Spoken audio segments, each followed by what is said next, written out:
Family time ഫ്രണ്ട്സിന്റെ പുതിയ വീഡിയോയിലേക്ക് എല്ലാ കൂട്ടുകാർക്കും സ്വാഗതം. ഞാനിന്നിവിടെ ഉണ്ടാക്കാൻ പോണത് കർക്കിടക കഞ്ഞിയാണ്. കർക്കിടക കഞ്ഞിക്ക് എന്തൊക്കെയാണ് ആവശ്യമുള്ള സാധനങ്ങളെന്ന് നമുക്കൊന്ന് നോക്കാം. ഇത് ഞാൻ ഉണങ്ങലരിയാണ് കഴുകി വൃത്തിയാക്കി വെച്ചേക്കണത്. ഇതിന് നമുക്ക് ഉണങ്ങലരി മാത്രമല്ല നവര അരി കിട്ടും. അതേപോലെ നമുക്ക് ആയുർവേദ കടയിൽ പോയാൽ ഈ മരുന്ന് കഞ്ഞീൻ്റെ കിറ്റ് തന്നെ കിട്ടും. അത് ഉപയോഗിച്ചും ഉണ്ടാക്കാം കർക്കിടക കഞ്ഞി. ഉണങ്ങലരി ഉപയോഗിച്ചും ഉണ്ടാക്കാം, നവരരി ഉപയോഗിച്ചും ഉണ്ടാക്കാം. എനിക്ക് ആ കിറ്റിലെ മരുന്നിന്റെ ചുവ എനിക്ക് ഇഷ്ടമല്ല, അതുകൊണ്ട് ഞങ്ങൾ ഇങ്ങനെയാണ് ഉണ്ടാക്കാറ്. അതിലേക്ക് വേണ്ടിയിട്ട് ഞാൻ ഉണങ്ങലരി കുറച്ച് കഴുകി വൃത്തിയാക്കി വെച്ചിട്ടുണ്ട്. അതേപോലെ അതിലേക്ക് ആവശ്യമായ ഉലുവയാണ് എടുത്തേക്കുന്നത്. ഉലുവ കഴുകി വൃത്തിയാക്കി വെച്ചതാണ്. അതിലേക്ക് വേണ്ട നാളികേരം ചിരവി വെച്ചിട്ടുമുണ്ട്. ഇത്രേ വേണ്ടുള്ളൂ നമ്മുടെ കർക്കിടക കഞ്ഞിക്ക്. ഇതെങ്ങനെയാണ് പാകം ചെയ്യണത് നോക്കാം നമുക്ക്. നമ്മുടെ കുക്കറിലാണ് ഞാനിത് പാകം ചെയ്യണത്. ഇത് വെള്ളം കുറച്ച് അടുപ്പത്ത് വെച്ചിട്ടുണ്ട്. ഇതിലോട്ട് നമുക്ക് ഈ ഉണങ്ങലരി കഴുകി വൃത്തിയാക്കി വെച്ചത് ഇടാം. ഞാൻ കുറച്ചെടുത്തിട്ടുള്ളൂ. ഇവിടെ ആർക്കും ഇത് ഇഷ്ടമല്ല, കൊച്ചുങ്ങൾക്കൊന്നും. ഞങ്ങൾക്ക് മാത്രം വേണ്ടിയിട്ടാണ്.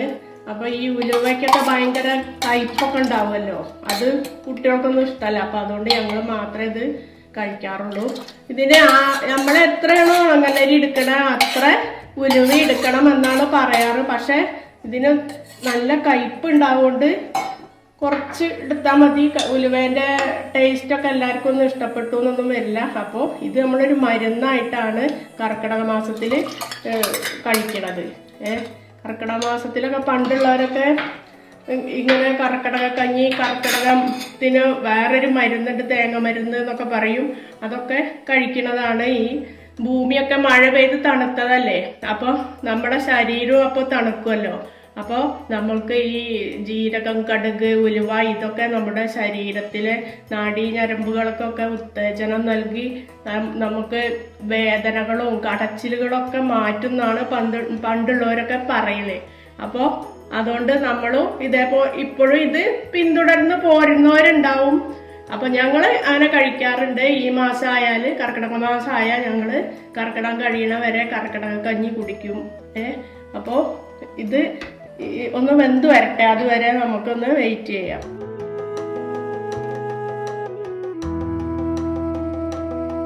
തൂവാതിരിക്കാൻ വേണ്ടിയിട്ടാണ് ഞാൻ ഇത്രയും വലിയ കുക്കർ വെച്ചേക്കുന്നത് കേട്ടോ. ലേശമുള്ളൂ. ഇത് തൂവി പോവാതിരിക്കാൻ വേണ്ടിയിട്ടാണ് ഇതിലോട്ട് വെച്ചത്.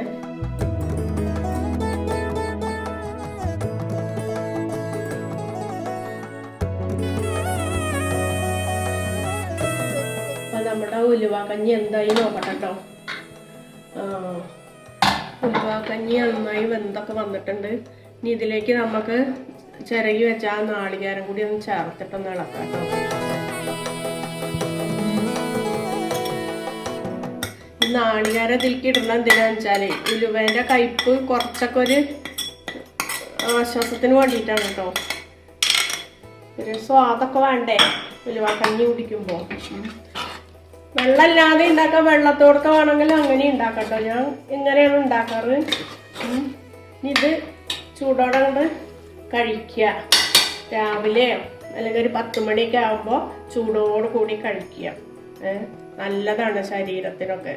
അപ്പം എല്ലാവരും ഇതേപോലെ ഒന്ന് ഉണ്ടാക്കിയിട്ട് കമൻറ്റ് ബോക്സിൽ അഭിപ്രായമൊക്കെ പറയണം കേട്ടോ. നല്ലതാണ്, എല്ലാവരും ഉണ്ടാക്കുക. വളരെ പെട്ടെന്ന് തയ്യാറാക്കാൻ പറ്റുന്ന ഒരു ഉലുവ കഞ്ഞിയാണ്. എല്ലാവരും ഉണ്ടാക്കിയാണ് കഴിച്ചു നോക്കുക.